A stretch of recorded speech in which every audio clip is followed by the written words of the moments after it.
Hi, I'm Beth.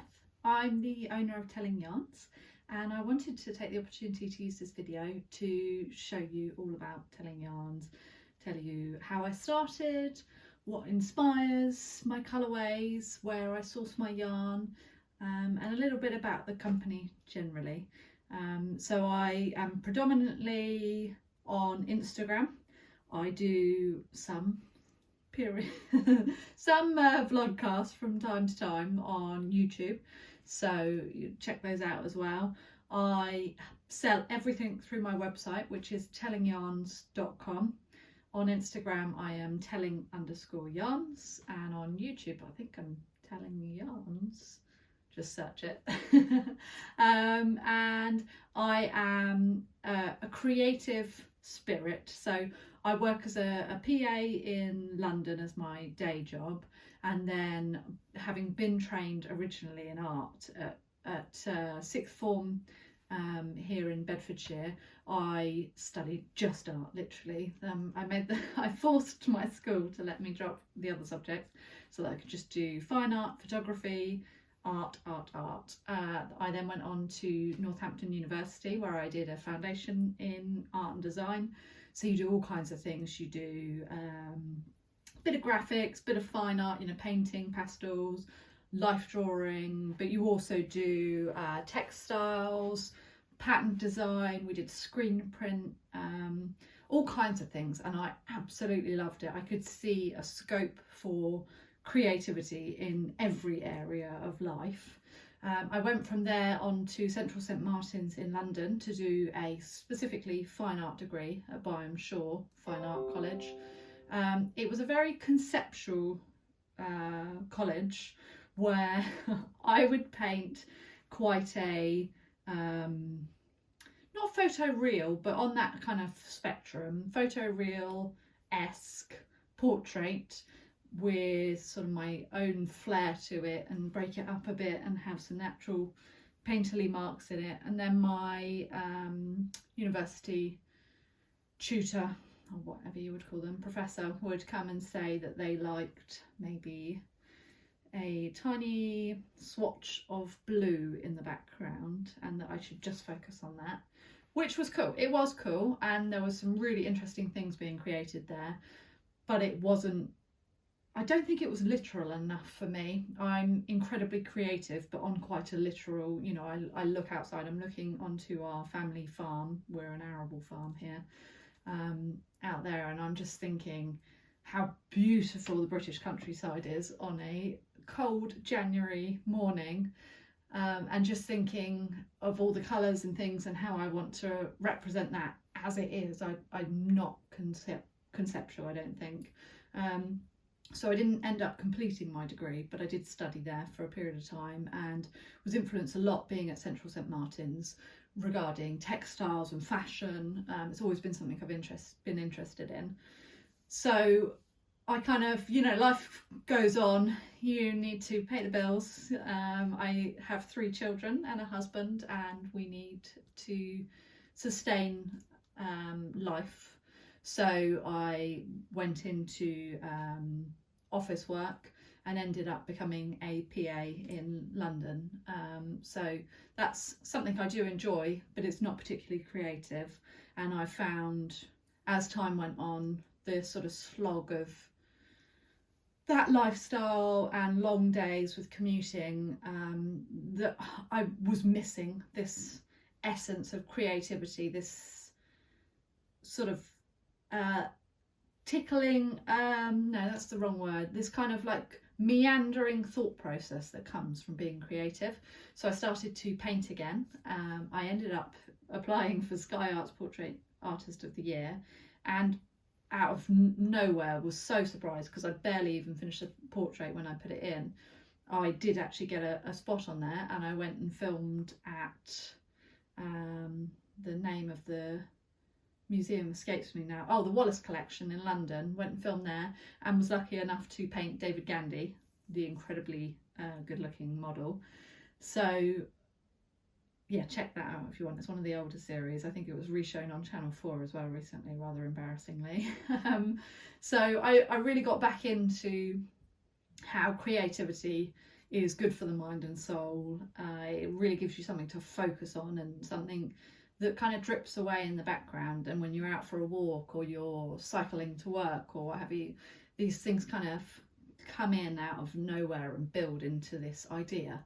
And that's how I ended up at the beginning. I think it was just before lockdown, in March 2020, I started to dye yarn. I'd got back into knitting. I'm not really even sure why. I think I saw some Manas del Uruguay, like a skein of the beautiful hand-dyed yarn in John Lewis haberdashery, just off where my office is on Oxford Street, and it just captivated me. I hadn't knit for years. I was taught to knit as a child by my mum and my granny, as lots of us were.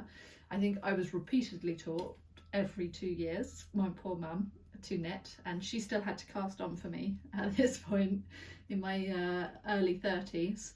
And I started to knit again with this yarn and just got lost in a world on Instagram of all these beautiful, captivating yarns. And so I started to dye my own, and the colour exploration was just what I needed. It just freed me and got me back into a world of excitement, something that, you know, when you're waiting in a line, you're thinking about it and your mind's, oh, what if I put this colour with that colour, or, you know, a colour on a step as you're walking out from the tube or something. You know, it blossomed into something else. So over the last year and a half, I have been building up, I think, a recognisable colour palette. I often hear that at shows where I've got all my yarn out together with all the colourways, that there's a distinct look to my yarn, a kind of a feel about it. And I think when I'm knitting myself, what I'm looking for is something that is so fun to knit, and every stitch that goes by I'm excited about the colours that are coming up, you know, out of the cake of yarn. I can see that speckle of purple or blue or red, and I can see it coming and I'm excited to get to it. I want that. But then when I'm wearing that knit, I want somebody who's stood a metre away from me to see a kind of fairly solid colour. So what I try to dye predominantly is what I would call tonal semi-solids. So it might be, I'll get an example out. All my yarn is just here behind me. Maybe that one's a bit of a dark one. That's a good example. So it might be a gold, like Hogwarts grounds, that inside it has loads of purples, and the odd speckle of deep blue, like a real deep metallic-y blue. It might be Swedish short snout, which is predominantly a blue, a warm blue, but all over it it's got speckles of browns and greens and earthy tones. And then I do some which are a bit more variegated, such as All the Agents, and this is greens and purples and blues. I take inspiration from literature. So I've done a number of series on the Harry Potter books, inspired by the illustrated books by Jim Kay. I take inspiration from Anne of Green Gables. I love that's the world that you go into. I want to create something when I'm knitting that takes me into that kind of that happy, safe space that you get from something like Anne of Green Gables. I've done some, All the Agents one was based on the Watchmen graphic novel by Alan Moore. I literally took sort of pages from that with the illustrations and dyed to the colours that I could see on that and built up colourways. And on my advents I do the same thing. I did one for his Dark Materials recently. So it's inspired by the feelings and the characters that are in the stories, but it's also inspired by the amazing costume design from the film or the TV series or what have you, or the beautiful photography like Helen Sloane's done for Game of Thrones from the set of the TV series. and I build all of that up. So it's all the things that, all the worlds I like to get lost in, I then build up from all the creative beings that have been involved in that, and I try and distill that down into a number of colourways, usually a collection of maybe 5 or 6. So yeah, as I say, I'm based in Bedfordshire, North Bedfordshire. I live on my family farm with my 3 children. So we have a son who is 11, Oscar, and we have twin boys who are 8, Felix and Milo, and my husband James. So I do pretty much everything in telling yarns. I deal with all of the sort of brand ideas, how I want the colours I want to use, I don't mean for the colourways specifically, but I mean like everything that you see on the website. I've designed all of that. I build the website. I design the colourways, I design the collections, the yarn clubs, the advents. I dye everything up myself. I label everything, I package everything, and I send that all out to you. James is my head of global distribution, as we like to call him. So he quite often does the post runs for me. He makes great suggestions on how to make things quicker and easier, helps me with sort of advancing things. So generally I'm quite confident that I can come to a conclusion on my own, and then sometimes I reach a point, oh, I'm thinking about doing this for the advent and that, what do you think? And I need a colleague, I need someone to bounce it off. So I'll sit with James and I'll say, well, I was thinking of doing this, and these are the reasons why I think that might not work, and these are the reasons why I want to do it, and he'll kind of pick it apart and help me do that. The kids will also give me feedback. Whether I take it on board or not is sometimes I do, sometimes I don't, whereas James's I tend to take on board. I do all of this from home in and around my day job, and I just love it. I absolutely love it. I would love one day to be able to maybe have James working with me and us do it sort of mostly full time, and be based here on the farm day to day, and be able to go for a nice walk and then come in and dye the yarn and get everything out to you guys. And I would like for the kids to be able to work for me at the weekend to earn a little bit of pocket money, maybe some weekends, and build a family business. That's what I'm really looking to do. Besides the colourways themselves, one of the things that really excites me is the actual wool blends. So being from a British family farm, I have been raised at the knee of people who believe in British agriculture. They understand what it is to be a custodian of a part of this beautiful country, and we are custodians of this farm. It will go on long beyond us. It was originally purchased by my great-grandfather Harold Painter. My grandfather Richard Painter then took it on in the 60s. He built it up to be what it is. We didn't have any tracks, we didn't have any buildings, there were no barns, and he has put all of that in over his lifetime. He's now 86 and blind. My grandmother actually sadly just passed away on Boxing Day, but she was a huge part of the farm as well. She understood what every single plant that grows naturally here was, what it could be used for and why it was there, and what part it had in the ecosystem of the farm. And that's something that I'm hugely going to miss her influence on, and I hope that I can sort of take her with me on this journey in the future. You'll see in my photos, if you check out my website or anything, you'll see cut stem flowers and dried flowers and things. These are things she's collected from her own garden here and off the farm that I've also collected, that we've dried out, and they're all little memories of her that go through everything. I hope in the future to start a line of naturally dyed yarn. That's something that really interests me. The colour palette in particular of naturally dyed yarn really appeals to me. You'll see that in the Gullet Farm yarns that I've got. I think it's quite a similar palette to some of the yarns you would traditionally see dyed by natural dyers, and this yarn kind of is the perfect description of my interest in yarn. So this yarn comes from a small farm in Devon. The farm's called Gullet Farm. It's an organic farm. They have a flock of Romney sheep, which they are expanding now to incorporate other breeds of sheep so that they can build their yarn wider, their blends.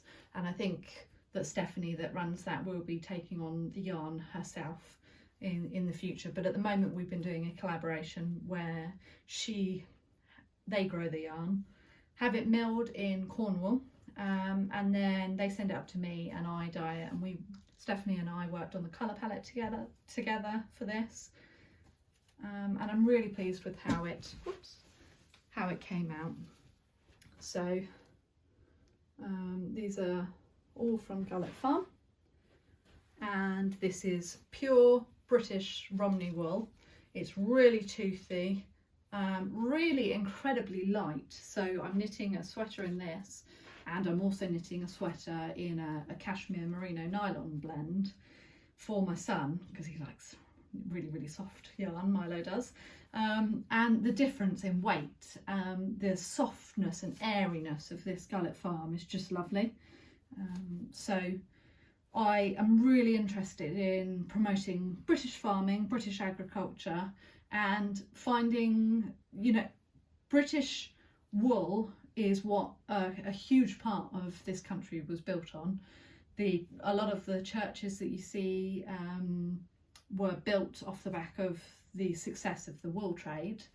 There was so much financial promise in the wool industry 200 years ago, 100 years ago, and we've lost so much of that now. And I'm really, really keen to promote that as much as I can and try and link this farm to my produce. In the future, I hope to be sourcing yarn from a flock that will be running on the farm, as we're working towards regenerative agriculture on this farm. We're a good way into the movement already, and we have some cattle on the farm now, but we'll also hopefully be running a flock across the farm, and I hope to be using their wool to be spun quite locally at a friend's mill, not that far away, and then I can dye that here as well. I try to focus on sustainability where I can. I reuse a great deal of water. All of our electricity that we used here in our farmhouse is from solar panels on the farm. So these are all things that are important to me. I also source a lot of wool from John Arbon Mill. I absolutely love John Arbon Mill down in Devon. I source their Devonia 4-ply and their British sock, I call it, which is Exmoor sock to them. So if you've ever bought John Arbon yarn, you'll know how beautiful, woolly, soft and lustrous the Devonia 4-ply is. I sell it as, it's called British 4-ply on my website, and I dye it up in all my colourways. So this is a non-superwash, totally British yarn, and I absolutely love it. I also get yarn from Laxton's Mill in Yorkshire, and I have a really lovely Blueface Leicester Gotland blend, and because that has a grey base to it, it really provides a whole nother spectrum of yarn colours. So let me just pop these out the way and I can show you. Have I got some of the Gotland here? Don't know if I have actually. Do you know, I think it's mostly gone out. I've got some of it over here, let me grab it on my little ladder. So I'm planning to knit Stratified, I want to call it, by Tiff Nealon, and these are my colourways that I've chosen. So this is a beautiful Gotland. So Gotland's a grey sheep. Originally I believe it was from a Scandinavian sheep, but we have quite a lot of Gotland in this country now, and it's blended with Blue-Faced Leicester, which is the softest of the British yarn blends, wool types that is available, and this is it on our Aran weight yarn. So yeah, that's a lot about us. And then I thought what I'd do is maybe take you around and show you a bit of my artwork, a bit of the yarn, and a bit of the yarn preparation. So I hope that's helpful and interesting, and I really hope that you'll take a look at the website and maybe catch up on some of the videos on YouTube.